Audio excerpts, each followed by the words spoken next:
غير ذي زرع عند بيتك المحرم হায় আল্লাহ রাব্বুল আলামিন, আমি পানি এবং তরুলতাবিহীন এক মরুভূমির ভিতরে আমার বংশের একটি অংশকে এখানে রেখে গেলাম।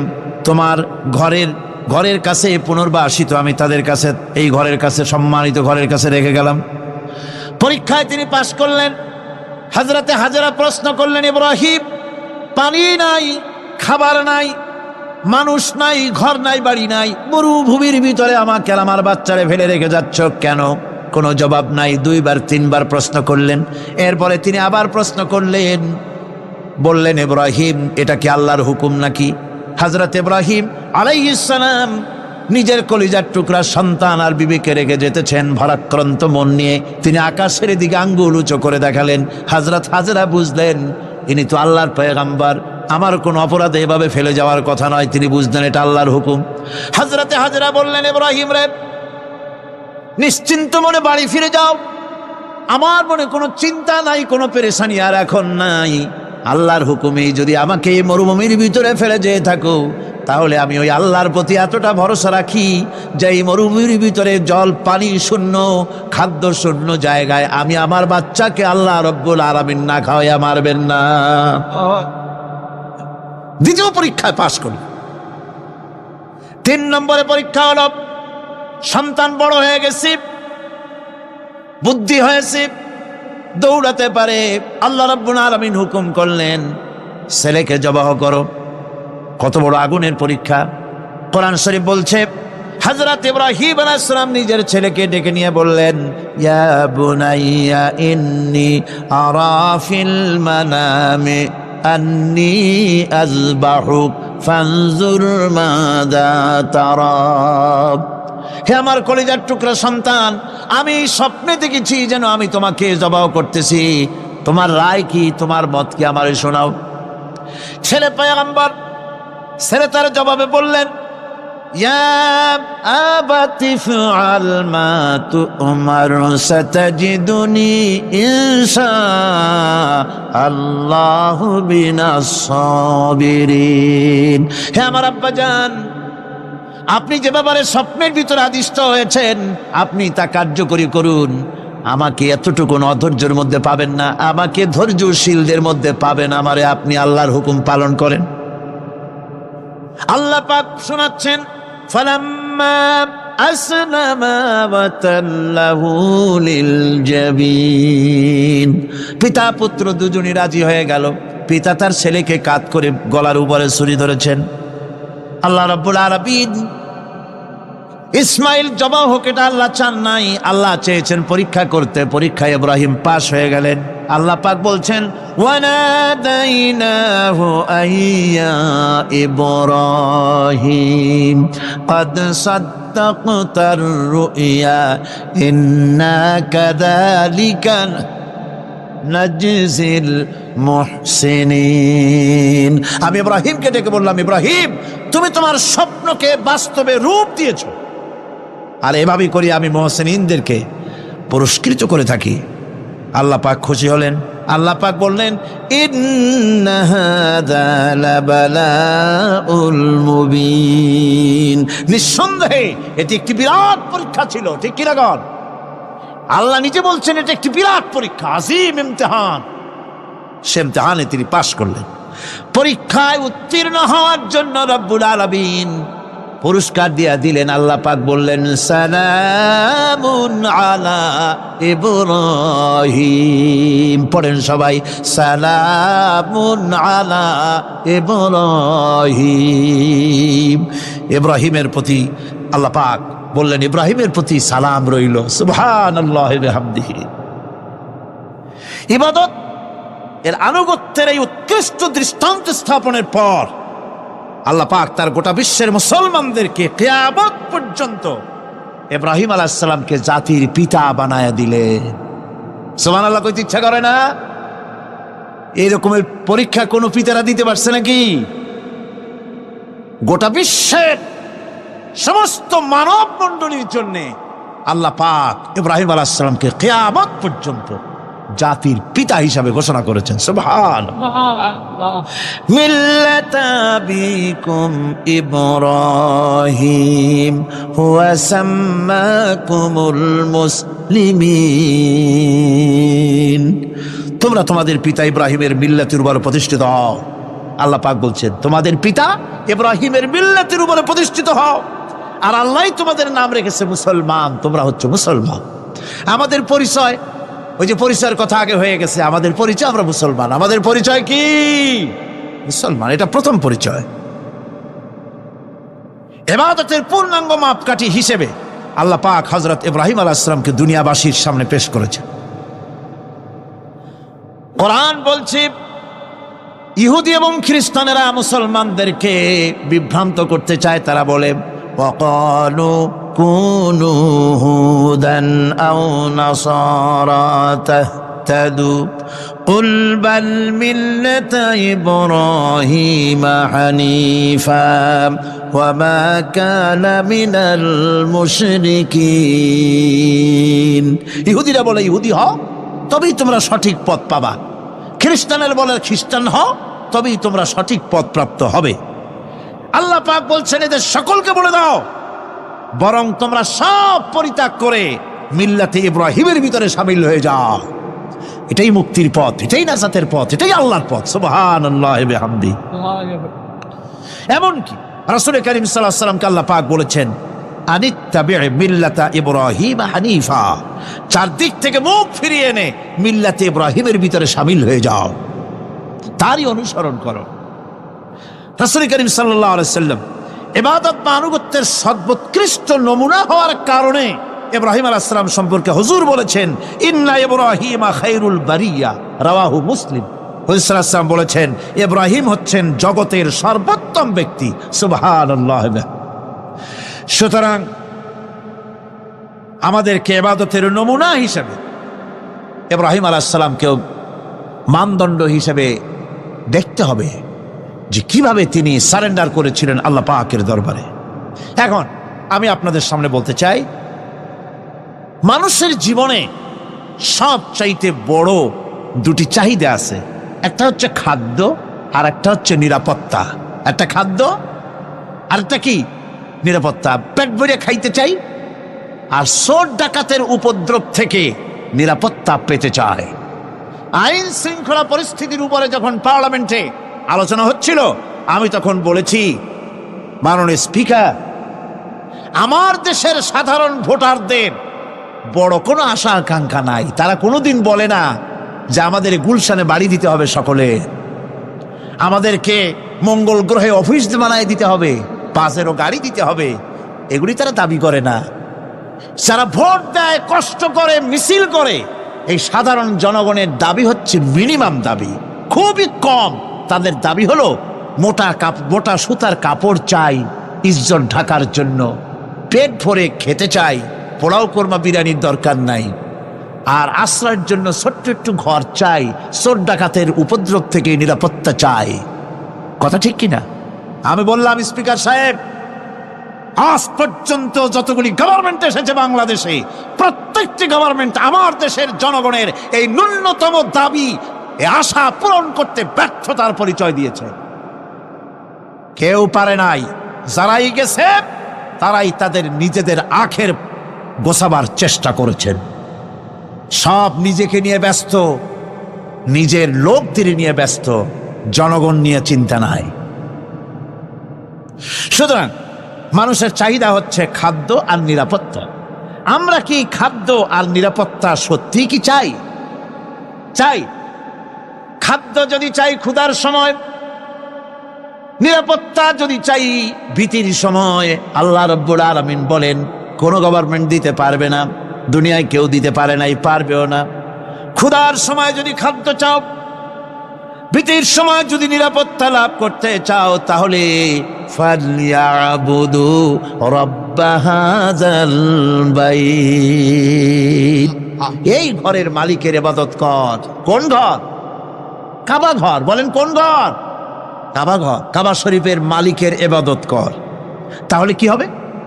الذي أطعمهم من جوع وآمنهم من خوف। এই ঘরের মালিকের ইবাদত যদি করো তাহলে ক্ষুধার সময় তিনি তোমাদেরকে খেতে দিবেন, আর ভীতির সময় তিনি তোমাদের নিরাপত্তা দান করবেন। হে ওয়াদা কার? চিল্লায় বলেন ওয়াদা কার? আল্লাহ পাকের ওয়াদা বিশ্বাস হলো না, এমনই পোড়া কপালের মুসলমান। নির্বাচন যখন আসলো, সলিমউদ্দিন সাহেব আসতেন মঞ্চের উপরে, পরিচয় করানো হচ্ছে। এত আপনারা যার বক্তৃতা শোনার জন্য বিপ্রহরের রৌদ্রে কষ্ট করতেছিলেন, এখন সেই সংগ্রামী জননায়ক বিপ্লবী সন্তান, তিনি এখন আপনাদের সামনে বক্তব্য রাখবেন। উনি দাঁড়ায় বললেন, ভাইয়ার আমার, বোনের আমার, আমি এবার বোতল মার্কা বাক্স নিয়ে দাঁড়াইছি, আমারে সকলে মিলে ভোট দেন। এবার যদি ক্ষমতায় যেতে পারি, না খাইয়া কেউ মরবেন না, কিন্তু কি খাইয়া মরবে তাও কয় না। মানুষেরা এই কথাগুলি বিশ্বাস করলার সমানে ভোট দিল। হায় রে কপাল! আল্লাহ বললেন, আমার ইবাদত কর, আমার গোলামি কর জীবনের সব জায়গায়, তাহলে ক্ষুধার সময় খাইতে পারবি আর ভীতির সময় নিরাপত্তা পাবি। আল্লাহর কথাটা বিশ্বাস হইল না। এই নামাজ পড়ার মুসলমানের দাম আছে, কোন দাম আছে? এ রোজা খাওয়ার দাম আছে, এ মুসলমান দাবি করার দাম আছে।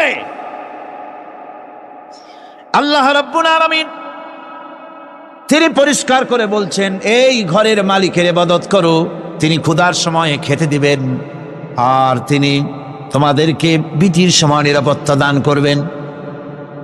চাউলের অভাব হবে না, পাটের অভাব হবে না, খাদ্যের অভাব হবে না, কারণ দুটি জিনিস যদি তোমরা করতে পারো, খাবারের অভাব হবে না।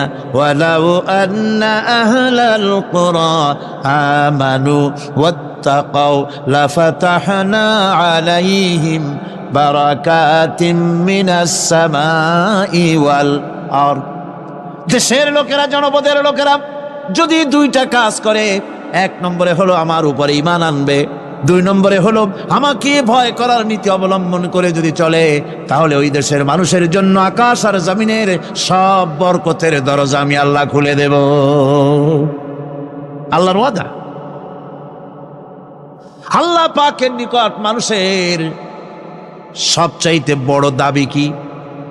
আল্লাহর কাছে মানুষের সবচাইতে বড় দাবি কি করতে পারেন? আল্লাহ পাকের কাছে মানুষের শ্রেষ্ঠ দাবিটা আল্লাহ নিজেই শিখাই দিয়েছেন। আমার কাছে দাবি কর, ইহদিনাস সিরাতাল মুস্তাকিম। আয় আল্লাহ, একটা সোজা, একটা সরল রাস্তা আমারে দাও, একটা সহজ পথ আমারে দাও।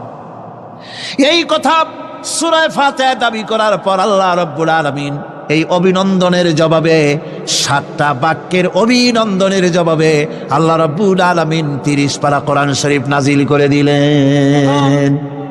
সূরা ফাতিহার এই সওয়ালের জবাবে আল্লাহ পাক বললেন, ওয়া আনি'বুদুনি হাযা সিরাতুম মুস্তাকিম। সোজা রাস্তা চাও, আমার গোলামি করো, ইবাদত করো। সব জায়গায় ইবাদত, গোলামি করাই লাগবে। আমার কাছে সোজা রাস্তা চাও, সোজা রাস্তা হলো আমার গোলামি করা। কার গোলামি? বেহেশতে যেতে চান? আমি আস্তে গেলাম বলে আপনারও আস্তে জবাব দিলেন। বেহেশতে যেতে চান? সুবহানাল্লাহ। এমন কোন মানুষ আছে নাকি যে বেহেশতে যেতে চায় না? মদ খোরও যাইতে চায়। সবাই, আমরা সবাই বেহেশতের আশা করি, ঠিক কিনা? আল্লাহ রাব্বুল আলামিন বলেন, বেহেশতে যদি যেতে চাও তাহলেও ইবাদত করা লাগবে, ইবাদত ছাড়া জান্নাতে যাওয়া যাবে না। ফাদখুলি ফি ইবাদি ওয়াদখুলি জান্নাতি। সর্বপ্রথম আমার বান্দার মধ্যে দাখিল হয়ে যা, আমার গোলামির মধ্যে দাখিল হওয়া, আমার গোলাম হয়, এরপরে আমার জান্নাতে চলে যা। আগে গোলাম হবি, তারপরে কোথায় যাবি? জান্নাতে যাবে। আগে গোলাম হ, আগে গোলামির খাতায় নাম লেখা, আগে সত্যিকারের আমার বান্দা হ, গোলাম, এরপরে জান্নাতে যাওয়া যাবে। জান্নাতে যাইয়া আল্লাহর সাথে কি দেখা করতে চাই? আল্লাহর সাথে দেখা করতে চাই। আল্লাহ রাব্বুল আলামিন বলেন, فمن كان يرجو لقاء ربه فليعمل عملا صالحا ولا يشرك بعبادة ربه أحدا।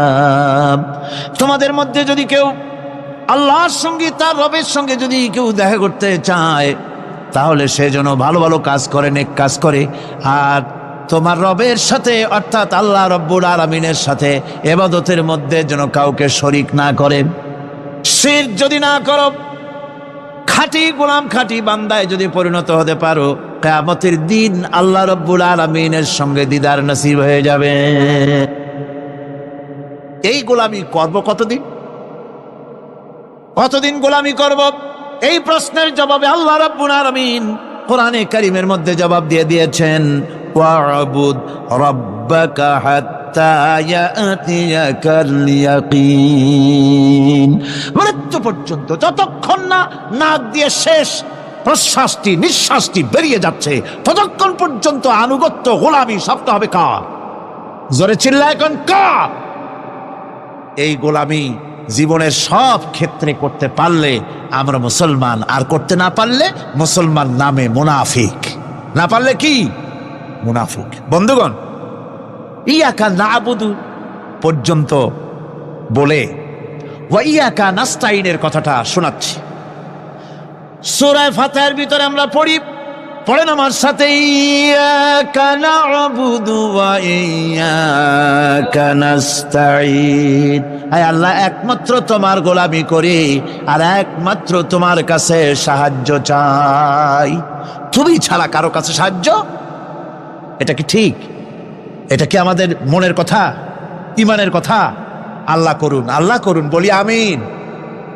হাদিস শরীফে বলা হয়েছে, ইজা সাআলতা ফাসআলিল্লাহ ওয়া ইজা ইসতাআনতা ফাসতাইন বিল্লাহ। কিছু চাইতে হলে আল্লাহর কাছে চাও, কিছু বলতে হলে, ভিক্ষা করতে হলে আল্লাহর কাছেই ভিক্ষা করো। কার কাছে ভিক্ষা করবেন? আল্লাহর কাছে বলুন। আমার বন্ধুগণ, আমি আমার ঈমান থেকে কথা বলি, আমি আমার ঈমান থেকে কথা বলি।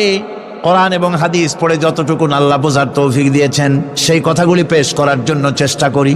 বন্ধুগণ, এদিক ওদিক কোনো দিকে না ঘুরে মসজিদে যান, মসজিদে গিয়ে নামাজ পড়েন, আর আল্লাহর কাছে হাত পেতে আল্লাহরে বলেন। সেজদা গিয়া যখন রব্বুল আলামিনের দরবারে কিছু চাইবেন, হুজুরের কাছে জিজ্ঞেস করা হয়েছে, হুজুর, বান্দা কখন আল্লাহর নিকটবর্তী হয়ে যায়? আল্লাহর নবী বলেছেন, বান্দা যখন সেজদা দেয় তখন বান্দা একেবারে আল্লাহ পাকের কাছে চলে যায়। আল্লাহর কাছে চান, যা দরকার, ছেলে নাই, মেয়ে নাই, বউ নাই, অথবা চাকরি নাই, প্রমোশন চাই, ব্যবসায় উন্নতি চাই, যা দরকার কাকে বলবেন? মনটাকে পরিষ্কার করুন, আজকে মনটাকে সাফ করুন, সমস্ত দুর্বলতা থেকে মনকে উঠায় আনো, বিশ্বাস করুন, যা চাওয়ার, যা বলার সবটা আল্লাহর কাছে। কার কাছে? আমি তার গোলাম। আমি কার গোলাম? আল্লাহ ছাড়া কারো কাছে আমার অভিযোগ তুলবো না, সবটা বলবো আল্লাহর কাছে। বলে দেখেন, বলে দেখেন আল্লাহ পাক কিভাবে আপনাকে সাহায্য করেন। সুবহানাল্লাহ। ভাইরা আমার, আল্লাহ রাব্বুল আলামিন রাসূল করিম সাল্লাল্লাহু আলাইহি ওয়াসাল্লামকে বলেছেন, ফাইদা ফারাগতা ফানসাব ওয়া ইলা রাব্বিকা ফারগাব। যখন তুমি খালি হাত হয়ে যাবে, দাঁড়িয়ে যাবে এবং তোমার রবের কাছে মিনতি জানাবে, কিছু যখন থাকবে না, তোমার রবের কাছে দাঁড়ায় যাও আর তার কাছে মিনতি জানাও, তোমাকে আল্লাহ ভরপুর করে দিবেন। ভান্ডের কোনো অভাব নাই। আমাদের ভান্ড হচ্ছে যত দেব তত কমবে, আর আল্লাহর ভান্ড যত দেয় তত সমান সমান থাকে, মোটেই কমে না, মোটেই কমে না। সুতরাং দয়াল বাবা, বাবাজান, কেবলাজান বাবা কি যে কবে আর কি করবে দিশা করতে পারে না। গান বাজনা, তারপরে গোসল শরীফ, কি জানি হাবিজাবি শরীফ, কোনো শেষ নাই, বেদাত দিয়ে ভরে গেছে। এগুলি বিশ্বাস করবেন না, বিদআত খারাফা, এর সাথে মুসলমানের কোনো সম্পর্ক নাই। গাছ বাজনার সাথে মুসলমানের কোনো সম্পর্ক। হাতে কতগুলো ঢোল নিয়ে তারপরে মাজারের কাছে গিয়ে ঢোল বাজায়, কবরের কাছে, মাথায় কতগুলো চুল, দাঁতে ময়লা, মোষগুলা ঠোঁট দুইটা ঢাইকিয়া দাড়ির কাছে এসে পড়ছে। হায় হায় রে, এই রকমের মোষ আমি মাঝে মধ্যে চিন্তা করি যে দই খায় কেমনে এরা, গাঁজা মদ খাইয়া এগুলো মাজার মধ্যে গিয়ে পড়ে থাকে।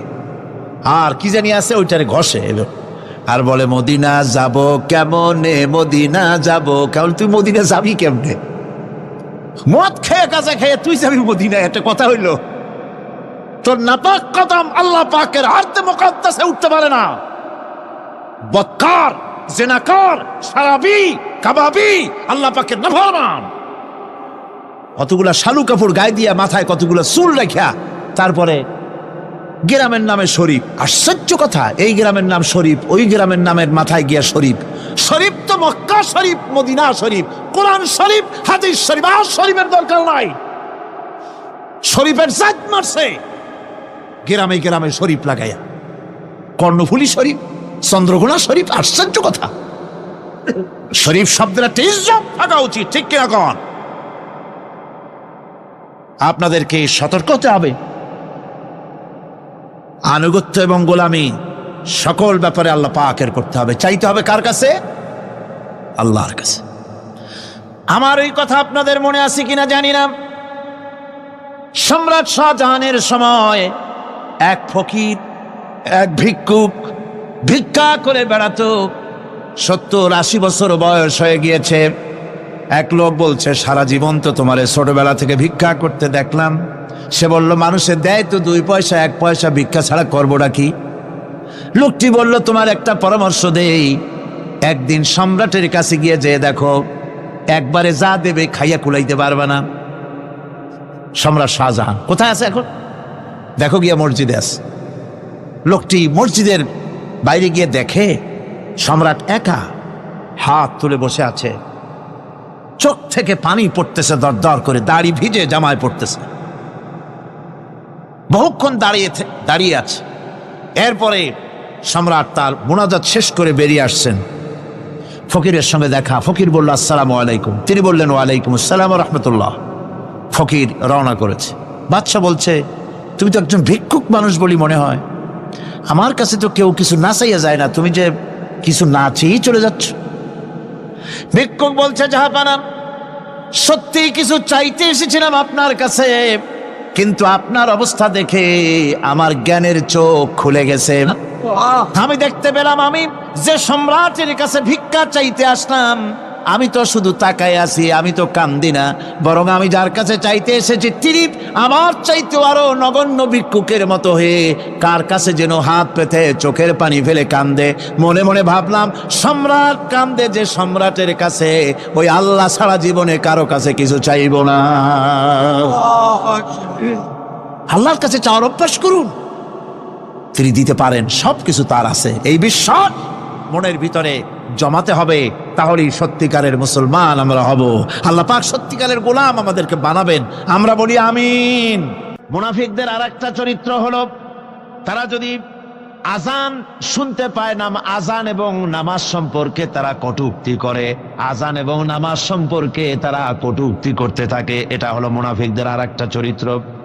আল্লাহ রাব্বুল আলামিন বলেন, وَإِذَا نَادَيْتُمْ إِلَى الصَّلَاةِ اتَّخَذُوهَا هُزُوًا وَلَعِبًا। যখন আজান তারা শোনে, যখন নামাজের দিকে তখন তাদেরকে ডাকা হয়, তখন তারা ঠাট্টা করে, বিদ্রুপ করে। আরেকটি চরিত্র হলো, সমাজের ভিতরে অশ্লীলতা বাড়াবার জন্য তারা প্রচেষ্টা চালায়। ইন্নাল্লাযীনা ইউহিব্বুনা আন তাশিআল ফাহিশাতু ফিল্লাযীনা আমানু লাহুম আযাবুন আলীম। ঈমানদার লোকদের মধ্যে অশ্লীলতা এরা বেশি করে ছড়াবার জন্য চেষ্টা করে, মানুষকে দুশ্চরিত্র বানাবার জন্য তারা চেষ্টা করে। এইভাবে করে রেডিওর মাঝে, সিনেমার ভিতরে, গানের মাধ্যমে, যাত্রার মাধ্যমে, পত্রপত্রিকার মাধ্যমে নানানভাবে চেষ্টা চালায় যাতে করে মুসলমানদের মধ্যে চরিত্রহীনতা বাড়তে থাকে, শয়তানি বদমাশি বাড়ে, মানুষ চরিত্রবান হতে পারে এমন কিছু প্রদর্শিত হবে না, বরং প্রদর্শিত হবে মুনাফিকরা চেষ্টাই চালাবে যাতে করে মানুষের দ্বীন ও ঈমান নষ্ট হতে পারে সেগুলি তারা করতে থাকবে। এগুলি হলো মুনাফিকের চরিত্র। এগুলি কি চরিত্র? পাপের কাজ যদি দেখে তড়িৎ গতিতে ওরা ঝাঁপিয়ে পড়ে। কোরআনে কারিমে রব্বুল আলামিন বলেন, وَتَرَى كَثِيرًا مِّنْهُمْ يُسَارِعُونَ فِي الْإِثْمِ وَالْعُدْوَانِ। মুনাফিকদের চরিত্র এটাও যে তারা যখনই সুযোগ পায় তখনই খারাপ কাজের দিকে, মন্দ কাজের দিকে ঝাঁপায় পড়ে এবং মানুষদেরকে মন্দের দিকে, গুনাহের দিকে, জুলুমের দিকে, অত্যাচারের দিকে তড়িৎ গতিতে তারা ঝাঁপায় পড়ে। এটা হলো তাদের কাজ। মুনাফিকদের আরেকটা চরিত্র হচ্ছে তারা যদি নামাজ পড়তে দাঁড়ায়, নামাজ তারা পড়ে মানুষকে দেখাবার জন্য, আল্লাহকে খুশি করার জন্য মুনাফিকরা নামাজ পড়ে না। কোরআনে কারিমে বলা হচ্ছে, ওয়াইদা কামু ইলাস সালাতি কামু কুসালা ইউরাউনান নাস। মুনাফিকদের চরিত্র হচ্ছে তারা নামাজে যায় না, যদি যায় তাহলে নামাজের মধ্যে দাঁড়ায় কাহিনী এবং চুস্তি অবস্থায়, নামাজের মধ্যে দাঁড়ায় এদিক ওদিক তাকায়, টুপিটা ঠিক করে, জামাটায় টান দেয়, বগলে চুলকায়, তারপরে নামাজের মধ্যে ইমামকে সতর্ক করে। ইমাম যদি তাশাহুদ পড়তে দেরি করে, ওর নিজের পড়া আগে হয়ে গেছে, ইমাম একটু দেরি করতেছে, তো পিছন থেকে সিগন্যাল মারে।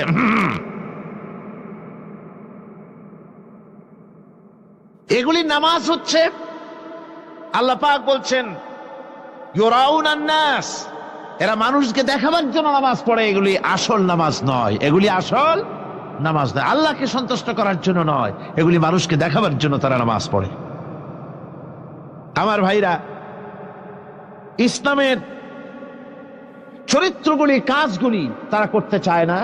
সব সময়ের জন্য ইসলামের সঙ্গে বিরোধিতা করা এবং ইসলামের অপব্যাখ্যা করা, এগুলি হচ্ছে এই মুনাফিকদের চরিত্র, মুনাফিকদের কাজ।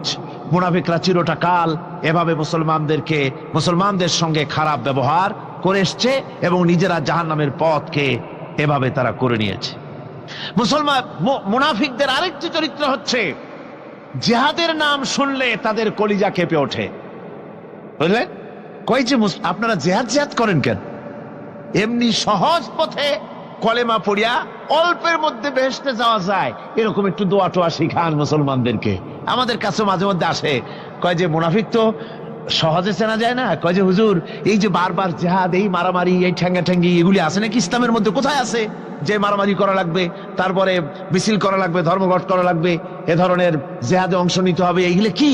এগুলি বাদ দিয়া সহজভাবে, শান্তভাবে যাতে করা যায়, অল্প অল্প ছোট ছোট দোয়া শিক্ষা দেন যাতে করে সহজে বেহেশতে চলে যাওয়া যায়। আমি বলছি, ভাই, রাসূলুল্লাহ এরকম আমাদের শিখান নাই যে এরকমের সূরাগুলি বেহেশতে যাওয়ার জন্য আবিষ্কার করে দেব। ছোট্ট একটা দোয়া পড়বেন, আর আপনি বেহেশত আপনার মামুবাড়ির বারান্দা যাই কলা খাওয়া শুরু করলেন। এত সহজে বিষয়টা আসবে না, বিষয়টা খুবই কঠিন। আল্লাহ রাব্বুল আলামিন বলেন, মুনাফিকদের চরিত্র হলো জিহাদের নাম যখন তারা শোনে, জিহাদের নাম শোনা মাত্রই তাদের কলিজা কেঁপে ওঠে। রাআইতাল্লাযীনা ফী কুলুবিহিম মারাদুন ইয়ানজুরুনা ইলাইকা নাযারাল মাগশিয়্যি আলাইহি মিনাল মাউত। যখনই তাদের অন্তঃকরণ নেফাকের রোগে ভরা, নেফাকের রোগ তাদের কেমন ভাবে পেয়ে বসেছে যে ওরা এমন ভাবে তাকায় থাকে আপনার দিকে, রাসূলুল্লাহর দিকে এমন ভাবে তারা তাকায় থাকে যে জেহাদের কোনো কথা বলে ফেলে নাকি। জেহাদের কথা যদি আসে তাহলে তো সর্বনাশ। ওদের মৃত্যু যন্ত্রণার মতো, মৃত্যুর জ্বালায় পতিত ব্যক্তি যেমন চোখ ফ্যাকাশে হয়ে যায়, জেহাদের কোনো কারবার বা যুদ্ধের কোনো দামাডোল বেজে উঠলেই এদের কলিজার মধ্যে কাঁপ সৃষ্টি হয়ে যায়, কলিজার মধ্যে কাঁপ সৃষ্টি হয়। জেহাদে তারা দারুণ ভাবে ভয় পায়। মোমেনদের উল্টা, মোমেনদের হলো জেহাদের নাম শুনতে তাদের কলিজার মধ্যে ফুর্তি আসে। তার কারণ হচ্ছে জেহাদের ময়দান হচ্ছে এমন এক ময়দান, আল জান্নাতু তাহতা যিলালিস সায়ুফ, বেহেশত হচ্ছে তরবারির ছায়াতলে। এই রাস্তায় যদি মরতে পারি, জীবনে তো বহুত গুনাহ করছি, বেহেশতে যেতে পারবো কিনা আল্লাহই জানে, কিন্তু এই একটা পথ, এইখানে যদি জানটা দিতে পারি, বিনা হিসাবে আল্লাহর জান্নাতে চলে যেতে পারবো। আর শাহাদাতের মত হচ্ছে পিঁপড়ায় কাটার যন্ত্রণার চাইতে বেশি কিছু না। মোমেনদের দিলের জন্য খুশি হয়, আর ওদের দিল দারুণ কষ্ট তারা পেতে থাকে। এদের অবস্থা হচ্ছে যেখানে দ্বীনের কথা হয় সেখানে তারা চুপ করে বসে কথা শোনে, আর যখন দ্বীন ইসলামী আন্দোলনের কথা আসে, জিহাদের কথা আসে, তখন তারা খুব ভয় পায়া এদিক ওদিক তাকায়।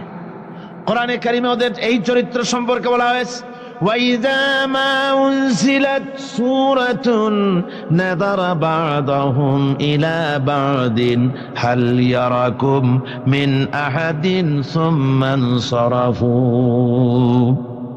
এরা কোরআনের আয়াত যখন নাজিল হয় তখন একজন আরেকজনের দিকে তাকাতাকি করে, কি জানি আমাদের ব্যাপারে কোনো আয়াত নাজিল হয়ে পড়ে নাকি, অথবা জিহাদের ব্যাপারে কোনো আয়াত নাজিল হয়ে পড়ে নাকি। কেউ দেখে নাকি এই সব এদিক ওদিক তাকাই আসতে এই জায়গা থেকে কেটে পড়ে, যে আমাদের চরিত্রই তো বর্ণনা করা হচ্ছে, কাজী এখন আর বসা ঠিক না, আস্তে করে কেটে পড়ার জন্য চেষ্টা করে। এটা হলো মুনাফিকদের আর একটা চরিত্র। এরা এইভাবে করে নিজেদের চরিত্রকে প্রকাশ করে ধরা পড়ে, এবং ইসলামের সবচাইতে মারাত্মক ক্ষতি এই মুনাফিকরা চিরকাল করেছে। আল্লাহ রাব্বুল আলামিন বলেন, মুনাফিকদের ব্যাপারে মুসলমানদের বিপদ হলে তারা দারুণভাবে খুশি হয়, আর মুনাফিকদের চরিত্র হলো মুসলমানদের উপকার হলে, ভালো হলে তারা দারুণভাবে অসন্তুষ্ট হয়ে যায়।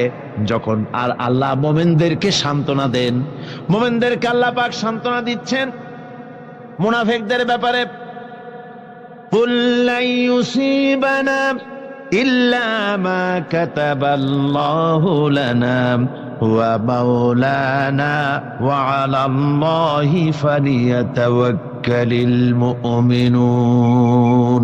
মুনাফিকদের শোনায় দাও। মুমিনদেরকে বলা হচ্ছে তোমরা মুনাফিকদের শোনাও যে তোমরা যে আমাদের ব্যাপারে খুশি হচ্ছ, যে আমাদের বিপদ দেখা, আমাদের চতুর্দিক থেকে বিপদ, মুসলমানদের আর চতুর্দিক থেকে কি বিপদ, এই বিপদ দেখে তোমরা দারুণ খুশি যে মুসলমানেরা এইবার মার খাচ্ছে, ইসলামী আন্দোলন আর কোমর সোজা করে দাঁড়াতে পারবে না, এইবার শেষ, বুদ্ধি করিয়া যে ষড়যন্ত্রের জালে আটকায় দিছি আর মুক্তি হবে না। এই যে তারা খুশি। আল্লাহ রাব্বুল আলামিন বলেন, মুমিনেরা তোমাদের ঘাবড়াবার কোনো কারণ নাই, তোমরা বলে দাও কুল লা ইউসিবানা ইল্লা মা কাতাবাল্লাহু লানা, তোমরা শোনায় দাও যে আমাদের কিছুই হয় না, আমাদের শুধু তাই হয় যা আল্লাহ রাব্বুল আলামিন আমাদের জন্য লিখে রেখেছেন। আমাদের তাকদীরে যেটা আছে ওটাই হবে, এর থেকে বেশি কিছুই হবে না। তিনি আমাদের মাওলা, তিনি আমাদের মনিব, তিনি আমাদের প্রভু, আর সমস্ত মুমিনদের উচিত সে আল্লাহর উপরই নির্ভর করা। তবে তোমরা জেনে রাখো, তোমরা আমাদের জন্য যে জিনিসের অপেক্ষা করছো, কুল হাল তারাব্বাসুনা বিনা ইল্লা ইহদাইল হুসনাইন, তোমরা আমাদের জন্য যে জিনিসের অপেক্ষা করতেছো, আল্লাহ বলছেন মুমিনেরা তোমরা বলো, তোমরা মুনাফিকদের বলো যে আমাদের ব্যাপারে তোমরা যে জিনিসের অপেক্ষা করছো তার দুটি ভালোর একটি ছাড়া কি, অর্থাৎ তোমরা আমাদের জন্য অপেক্ষা করতেছো আমরা যেন মরে যাই, আমরা যেন শেকস্ত খাই।